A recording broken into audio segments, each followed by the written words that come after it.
Class में हम लोग पढ़ रहे थे ह्यूमन रिप्रोडक्शन के बारे में, थोड़ा सा हम दोबारा रिवाइज कर देते हैं। ह्यूमन रिप्रोडक्शन में मैंने क्या क्या चीज़ें बताई थी। देखिए, सबसे पहले मैंने बताया था जब आप ह्यूमन रिप्रोडक्शन की बात करोगे तो ह्यूमन रिप्रोडक्शन में जो ह्यूमन होता है वो कैसा होता है, डायोसियस होता है। डायोसियस मीन्स मेल और फीमेल जो बॉडी होगी वो सेपरेट होता है। मेल के अंदर मेल रिप्रोडक्टिव पार्ट होंगे, फीमेल के अंदर फीमेल रिप्रोडक्टिव पार्ट आपको देखने को मिलेंगे। जब आप मेल रिप्रोडक्टिव पार्ट की बात करोगे तो मेल रिप्रोडक्टिव पार्ट में कुछ आपको सेक्स ऑर्गन मिलेंगे, जिनमें आपको पहला मिलेगा क्या, प्राइमरी सेक्स ऑर्गन, फिर आपको मिलेगा क्या, एसेसरी सेक्स ऑर्गन, और फिर आपको मिलेंगे क्या, एक्सटर्नल जेनाइटेलिया। ये आपको पोर्शन वहाँ पे मिलेंगे। फिर इसमें आप देखोगे कि कैसे जो है प्राइमरी सेक्स ऑर्गन, जिसको आप टेस्टिस कह रहे हो, कैसे वो स्पर्म का फॉर्मेशन करता है। ठीक वैसे ही आपको फीमेल रिप्रोडक्टिव सिस्टम के बारे में पढ़ेंगे, उसमें भी primary sex organ, accessory sex organ और एक्सटर्नल जेनाइटेलिया मिलेंगे। जब हम बात करेंगे मेल रिप्रोडक्टिव सिस्टम की, तो मेल रिप्रोडक्टिव सिस्टम जो होता है ये कुछ पार्ट से मिलकर के बना होता है। इसमें सबसे पहला जो पार्ट होता है जिसको आप क्या कहते हो, प्राइमरी सेक्स ऑर्गन, जिसमें कौन आता है, टेस्टिस आते हैं। ह्यूमन के अंदर 1 पेयर आपको टेस्टिस देखने को मिलता है। अच्छा, टेस्टिस का एक पोजीशन होता है। टेस्टिस जो होते हैं वो एब्डोमिनल कैविटी के अंदर सिचुएटेड होते हैं लैटरल साइड में। सबसे इंपॉर्टेंट चीज़ क्या है, इच टेस्टिस जो होगा वो हर एक टेस्टिस कवर्ड होता है, और वो कवर्ड किससे होता है, एक स्क्रोटल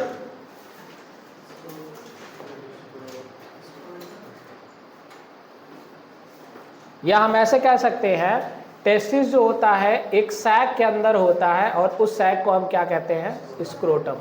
स्क्रोटम एक सैक, एक चैम्बर, जिसके अंदर टेस्टिस क्या होगा, सिचुएटेड होगा। एसेसरी सेक्स ऑर्गन की बात करोगे या सेकेंडरी सेक्स ऑर्गन, ये एसेसरी सेक्स ऑर्गन इस टेस्टिस के साथ क्या होते हैं, एराइज्ड होते हैं, जिसमें एक नाम आता है एसेसरी डक्ट का, जिसमें रीड टेस्टिस, वासा इफ्रेंटिया, इपिडाइडमिस और क्या मिलेगा, वास डिफरेंस मिलेगा। ये सारे नाम आपको मिलेंगे। फिर इसी डक्ट के अलावा कुछ ग्लैंड्स भी होते हैं, जैसे उसमें एक नाम आएगा एसेसरी ग्लैंड में एक आएगा सेमिनल वेसिकल, प्रोस्टेट ग्लैंड, और ये क्या होंगे, काउपर्स ग्लैंड। तो ये सभी एराइज्ड होंगे डक्ट के साथ। फिर उन्हीं के अंदर एक एक्सटर्नल जेनाइटेलिया भी मिलेगा, और उस एक्सटर्नल जेनाइटेलिया को आप क्या कहते हो, पेनिस। अच्छा, पेनिस के थ्रू जो है यूरिथ्रा गया होगा, और उस यूरिथ्रा के थ्रू 2 फंक्शन होगा, एक तो ये यूरिन का डिस्चार्ज करेगा, और दूसरा ये क्या करेगा, स्पर्म का डिस्चार्ज करेगा। सबसे इम्पॉर्टेंट चीज़ क्या है कि ये सारे स्ट्रक्चर कैसे होंगे, इसको हम लोग डायग्रामेटिकली समझेंगे, लेकिन उससे पहले हम लोग थोड़ा सा जो है इसको ऐसे अरेंज वे में देख लेंगे कि कैसे चीज़ें होती है। जब आप किसी टेस्टिस की बात करोगे तो 2 टेस्टिस होते हैं, राइट और लेफ्ट वाले। वो टेस्टिस एक सैक के अंदर होगा, जिसको आप क्या कहोगे, स्क्रोटम कहोगे। अब उस टेस्टिस के अंदर लगभग 250 कंपार्टमेंट होते हैं, उसके अंदर लगभग 250 क्या होंगे, कंपार्टमेंट्स होंगे।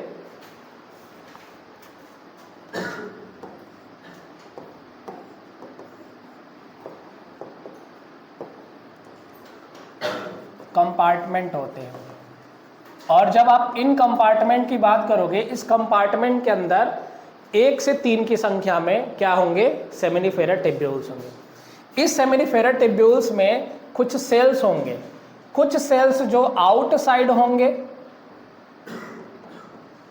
और कुछ सेल्स जो होंगे जो कहाँ होंगे, इनसाइड होंगे। जब इनसाइड सेल्स की बात करोगे तो वहां पे एक नाम आएगा सर्टोली सेल्स। ये सेल कहाँ होता है, इनसाइड, और लिडिक सेल्स कहाँ होते हैं, आउटसाइड, ठीक है ना। तो ये अंदर की तरफ स्पर्मेटोगोनिया में एक सेल मिलेंगे। तो यहाँ पे अगर आप देखोगे सेक्शनल व्यू देखोगे टेस्टिस का, तो टेस्टिस में कौन कौन से नाम आएंगे, तो यहाँ पे हम सीक्वेंस में दिखते हैं। सबसे पहले जो पहला जो नाम आएगा वो किसका आएगा, टेस्टिकुलर लोब्यूल्स का।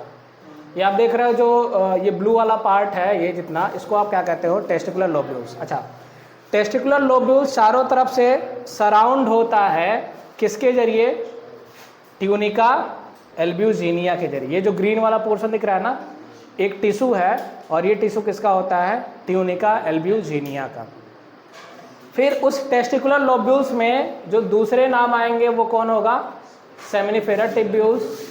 और ये सेमिनिफेरा टिब्यूल्स कहीं पे मैंने 3 बनाया है, कहीं पे 2 बनाया है, कहीं पे 1 बनाया, अलग अलग आपको देखने को मिल रहा है। इधर ध्यान दीजिए। फिर देखेंगे थर्ड जो पोर्शन है वो थर्ड पोर्शन क्या है, यहाँ से देखिएगा।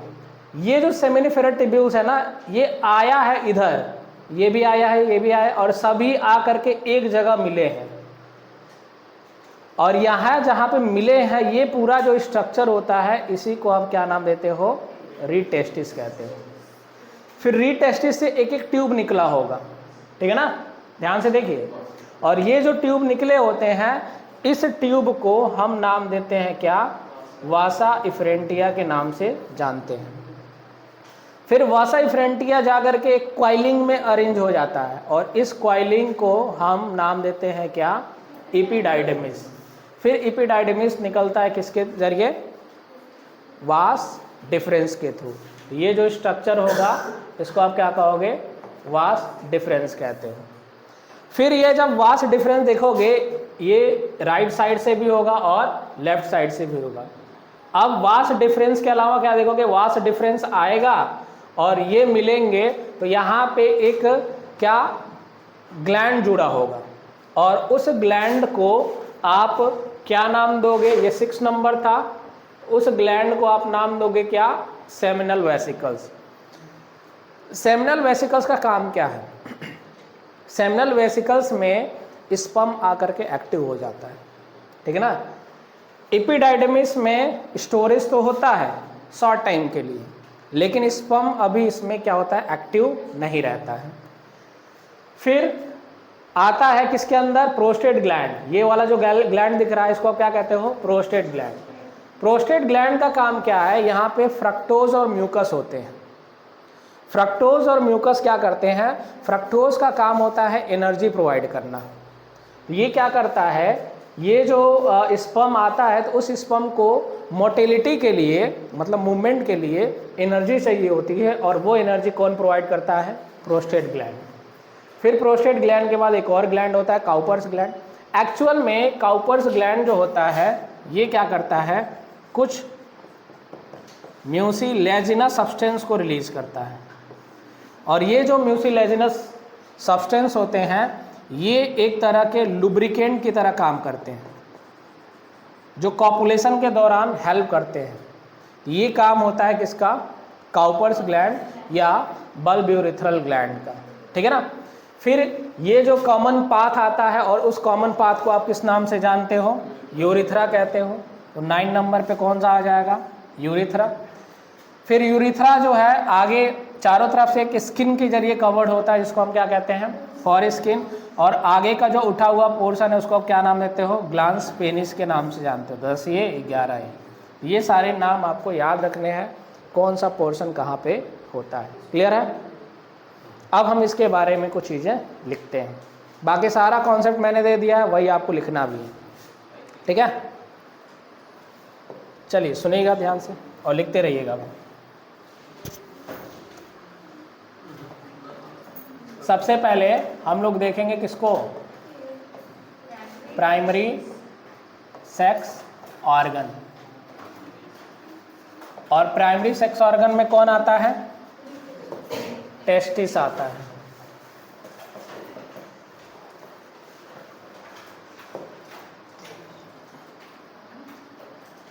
ठीक है। जब आप टेस्टिस की बात करोगे तो ये कितने में होता है, प्रेजेंट इन 1 पेयर, एक पेयर में ये होता है। पोजीशन इसका कहाँ होगा,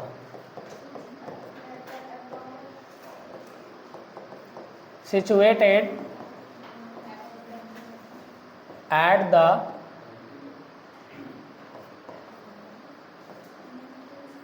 lateral side of abdominal क्या कैविटी। एब्डोमिनल कैविटी के लेटरल साइड में इनका पोजीशन आपको देखने को मिलता है। किसका? टेस्टिस का। अच्छा, जब आप टेस्टिस की बात करोगे तो टेस्टिस जो होता है वो चारों तरफ से कवर्ड होता है किसके जरिए? या testis is present inside the sac like structure, जिसको आप क्या कहते हो? स्क्रोटम कहते हो।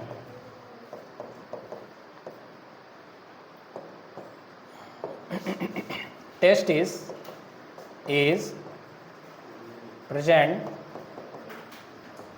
inside the sac like structure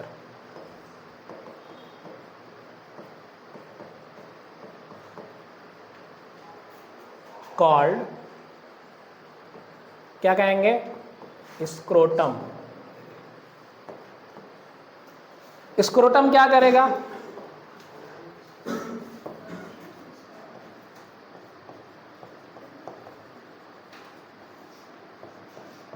provide 2 to 3 degree Celsius lower temperature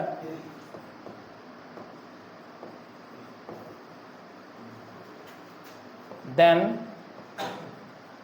the internal body temperature.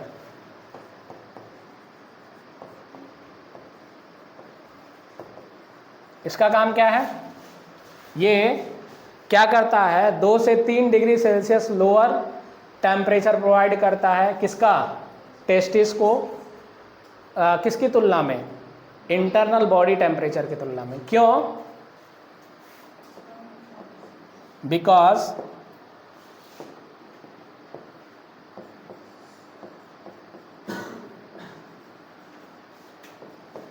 it help in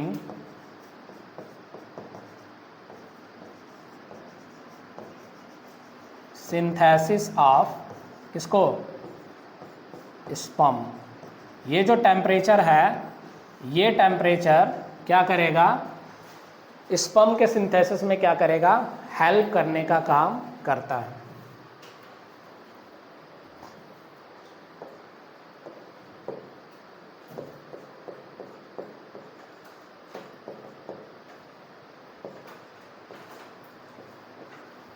ठीक है, नोट करिए।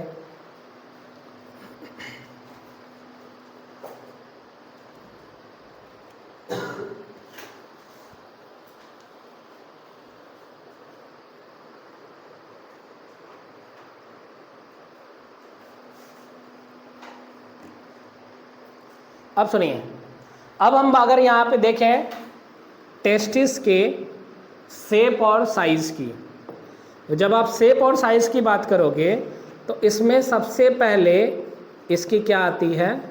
लेंथ, और फिर इसका क्या आता है? विड्थ। जब आप इसकी लेंथ की बात करोगे तो इसका लेंथ लगभग 4 to 5 सेंटीमीटर होता है। इतना लंबा देखने को मिलता है नॉर्मल। फिर इसके अलावा जब आप विड्थ की बात करोगे तो इसका विड्थ लगभग 2 to 3 सेंटीमीटर देखने को मिलता है। तो 2 से 3 सेंटीमीटर इसकी चौड़ाई होगी और 4 से 5 सेंटीमीटर इसका क्या होगा? लेंथ होगा। ये नॉर्मल टेस्टिस की हम बात कर रहे हैं।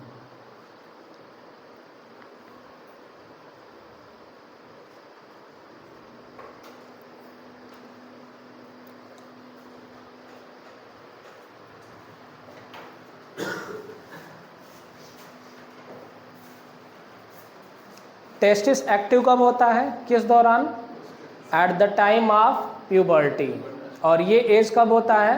लगभग 13 से 14 साल बच्चों में ये एक्टिव हो जाता है। मतलब एक्टिव होने का मतलब उस दौरान उसमें स्पर्म का फॉर्मेशन स्टार्ट हो जाएगा। ठीक है, ये हो गया।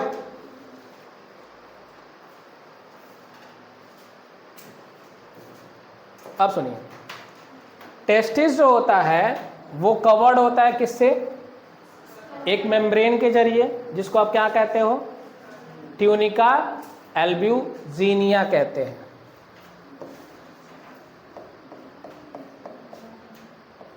Testis covered with a fibrous membrane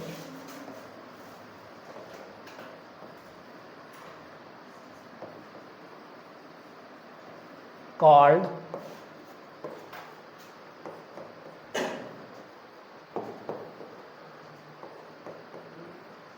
tunica albuginea. ठीक है, तो ये चारों तरफ से मतलब कवर्ड होता है किसके जरिए? ट्यूनिका एल्ब्यूजिनिया के थ्रू।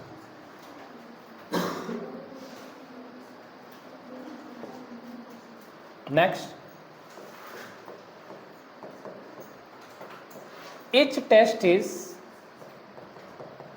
have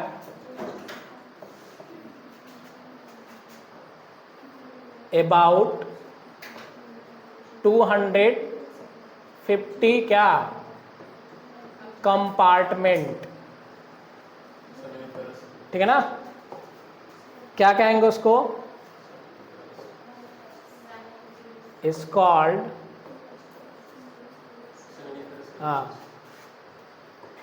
seminiferous tubules.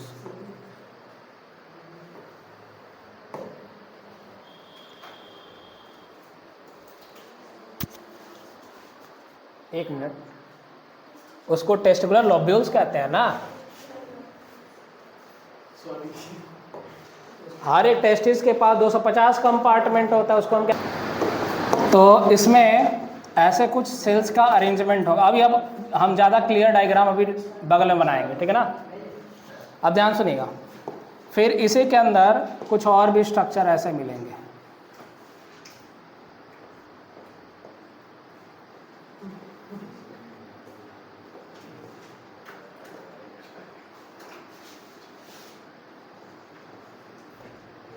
ठीक है, फिर कुछ सेल्स आपको ऐसे आउटर साइड में मिलेंगे, ये दो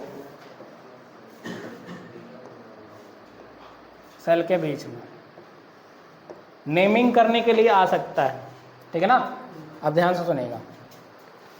जब आप इनके नेमिंग की बात करोगे तो एक सेल ये दिखेगा और फिर एक सेल ये दिखेगा, दो, और फिर कुछ बीच बीच में और भी सेल दिए होंगे।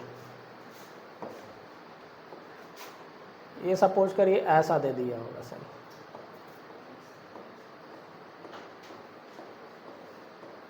ठीक है ना, और ये कुछ ऐसे सेल दिए होंगे। अब इनमें नेमिंग का देखोगे तो ये जो सेल दिख रहा है ये दो सेमिनिफेरस टिब्यूल्स के बीच में है। इधर ध्यान दो, एक सेमिनिफेरस टिब्यूल से एक सेमिनिफेरस टिब्यूल से जो जो चीज़ें ये दिख रही हैं इसके अंदर, वैसी ही ठीक चीज़ें यहाँ पे भी होंगी। तो इनके बीच में ये जो सेल दिख रहा है, इस सेल्स को कहा जाता है लिडिक सेल। ठीक है ना, इस सेल को क्या कहा जाता है? Leydig cell. फिर ये जो दिख रहा है ये चारों तरफ, इनको कहा जाता है स्पर्मेटोगोनिया। इनको क्या कहा जाएगा? स्पर्मेटोगोनिया। और ये जो कलर वाला दिख रहा है पिंक वाला, इसको नाम दिया जाता है सर्टोली सेल्स। ठीक है ना, ये तीन नाम दिए हैं। तो ए वाला कौन है? लिडिक। बी वाला कौन है? स्पर्मेटोगोनिया। और सी वाला कौन है? Sertoli cells. अब थोड़ा सा इसको हम यहाँ से क्या करते हैं, इसको कट करते हैं। हम इसको कट करेंगे और जब कट करने के बाद यहाँ से लेकर के यहाँ तक स्ट्रक्चर कैसा मिलेगा।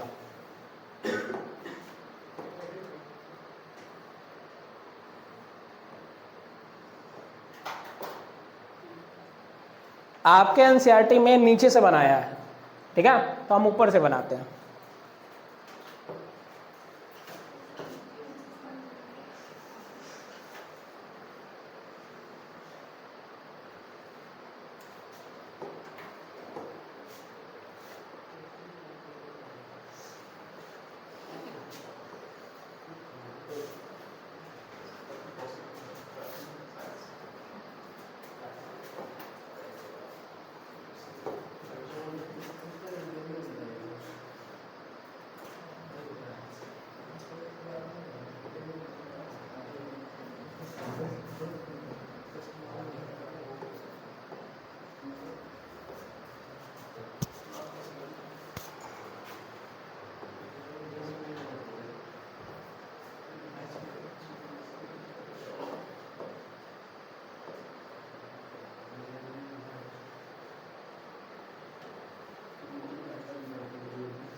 ये देखिए, ये 3 टाइप का सेल मैंने बनाया है।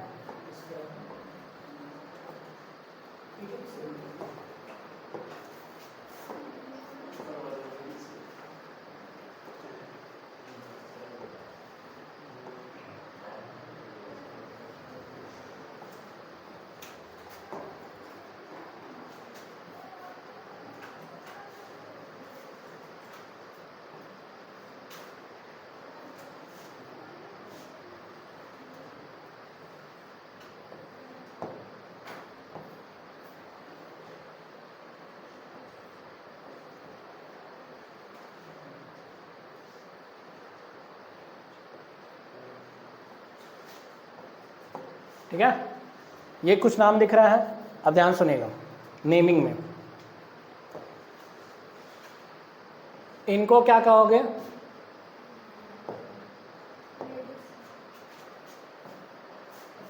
इनको कहा जाता है क्या? Leydig cells. ठीक है, अच्छा, लिडिक सेल्स का एक और नाम है, इनको कहते हैं इंटरस्टिटियल सेल। इनको क्या कहते हैं? इंटरस्टिटियल सेल्स। क्लियर है? अब देखिए, ये जो नाम दिखेगा, ये वाला, इसको कहा जाता है स्पर्मेटोगोनियम। एक है ना, एक को क्या कहोगे? स्पर्मेटोगोनियम, और कई सारे होंगे तो क्या होगा? स्पर्मेटोगोनिया। फिर स्पर्मेटोगोनियम चेंज होगा, इधर बनाते हैं, स्पर्मेटोगोनियम चेंज हो जाएगा किसमें? प्राइमरी स्पर्मेटोसाइट्स में। किसमें चेंज होगा? प्राइमरी स्पर्मेटोसाइट्स में। ऊपर वाला स्पर्मेटोगोनिया, नीचे प्राइमरी, फिर सेकेंडरी, फिर स्पर्म। ठीक है, फिर उसी के नीचे एक और स्ट्रक्चर होगा जिसको आप क्या कहोगे? सेकेंडरी क्या? स्पर्मेटोसाइट्स। तो ऊपर वाला प्राइमरी और नीचे वाला क्या हो जाएगा? सेकेंडरी। क्लियर है? अच्छा, फिर एक और नाम आपको दिख रहा होगा क्या? ये जो पिंक पिंक वाला बना है, इस पिंक को आप कहते हो क्या? Sertoli cells. बहुत अच्छा कलर लग रहा है यार। इसको आप क्या कहोगे? सर्टोली सेल्स, या इसी को हम नर्स सेल्स भी कहते हैं। समझ में आ रहा है? इसी को हम किस नाम से जानते हैं? नर्स। नर्स का काम क्या होता है? बच्चे को दूध पिलाना। हाँ, जो जाओगे हॉस्पिटल में तो NICU होता है, तो NICU में कभी कभी बच्चे को जब भर्ती किया जाता है ना, तो माँ का दूध जब लाते हैं तो उसको देने का काम किया जाता है। अच्छा, दूसरी चीज़, नर्स का काम क्या है? कि नरिशमेंट देना। तो स्पर्म को अगर बहुत ज़्यादा क्या होना, एक्टिव होना है, मैच्योर होना है, तो वो क्या करेगा? उस दौरान वो क्या करेगा? उस दौरान सर्टोली सेल्स उसको क्या करेगा? नरिशमेंट प्रोवाइड करेगा। अच्छा, यहाँ पे दिखेगा, ये जो मैंने येलो कलर से जो बनाया है, इन्हीं को आप क्या कहते हो? स्पर्मेटोजोआ कहा जाता है। स्पर्मेटोजोआ ही बाद में किस में चेंज जाएगा? स्पर्म में। लेकिन वो नरिशमेंट लेगा किससे?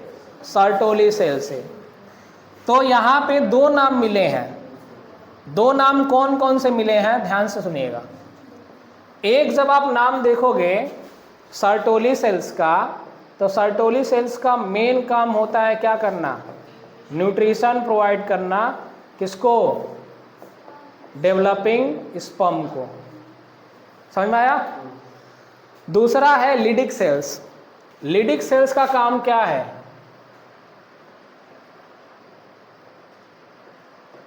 सेक्रेट्स किसको?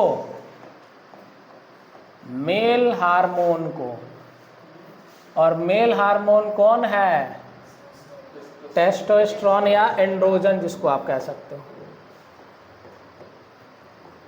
टेस्टोस्टेरोन। ठीक है। और टेस्टोस्टेरोन ही क्या करता है? ह्यूमन के अंदर सेकेंडरी सेक्सुअल कैरेक्टर को अपीयर कराता है। प्राइमरी सेक्सुअल कैरेक्टर है टेस्टिस, सेकेंडरी सेक्सुअल कैरेक्टर जैसे बियर्ड आ जाना, बॉडी के ऊपर हेयर ग्रोथ हो जाना, शोल्डर का ब्रॉड हो जाना, ये सभी कैरेक्टर जो होते हैं वो सेक्सुअल कैरेक्टर होते हैं। और ये सेक्सुअल कैरेक्टर को बनाने में कौन हेल्प करता है? Testosterone hormone. टेस्टोस्टेरोन हार्मोन कौन सेक्रेट करेगा? लिडिक सेल्स या इंटरस्टिटियल सेल्स। लिडिक सेल्स या इंटरस्टिटियल सेल्स कहाँ होते हैं? ये जो वॉल है किसका? सेमिनिफेरस ट्यूब्यूल्स का, उन्हीं वॉल में होते हैं। मतलब इनसाइड की आउटसाइड, ये होंगे कहाँ पे? Outside the seminiferous tubules. लेकिन सर्टोली सेल्स कहाँ होंगे? Inside the seminiferous tubules. ये दोनों चीज़ें आपको याद रखनी है। फिर से सुनिए, नाम क्या क्या याद रखना है? नाम में सबसे बाहर कौन होगा? Leydig cells. फिर उसके अंदर कौन होंगे? स्पर्मेटोगोनिया, एक को कहेंगे, बहुत सारे होंगे तो गोनियम एक को हम कहेंगे, और बहुत सारे होंगे तो स्पर्मेटोगोनिया। तीसरा जो नाम आएगा वो कौन होगा? Primary spermatocytes. उसके बाद नाम आएगा कौन सा? Secondary spermatocytes. उन्हीं के बीच में कहीं कहीं पर आपको मिलेगा कौन सा? Sertoli cells. तो ये 5 नाम आपको मिलेंगे। क्लियर है? नाम आपको याद रखना बहुत जरूरी है क्योंकि नाम ही भूलेगा। तो लिडिक सेल्स समझ में आया? क्या नाम है लिडिक सेल्स का? और इंटरस्टिटियल सेल्स क्या करता है ये? लिडिक, LEYDIC, जी लिडिक, जी रहेगा यहाँ पे। तो लिडिक सेल्स, और इसका काम क्या है? टेस्टोस्टेरोन हार्मोन को या मेल हार्मोन को सेक्रेट करना। और मेल हार्मोन का आपको काम पता ही है, सेकेंडरी सेक्सुअल कैरेक्टर को डेवलप करना। फिर स्पर्मेटोगोनियम, जब धीरे धीरे इनमें मैच्योरिटी होती है तो पहले वो स्पर्मेटोगोनियम चेंज होगा किसमें? प्राइमरी में, फिर सेकेंडरी में, फिर किसको बना लेगा? स्पर्मेटोजोआ। फिर जब न्यूट्रिशन लेते रहेगा किससे? सर्टोली सेल्स या नर सेल से, तो वही चेंज हो जाएगा किसमें? स्पर्म में। समझ में आया? बनाइए।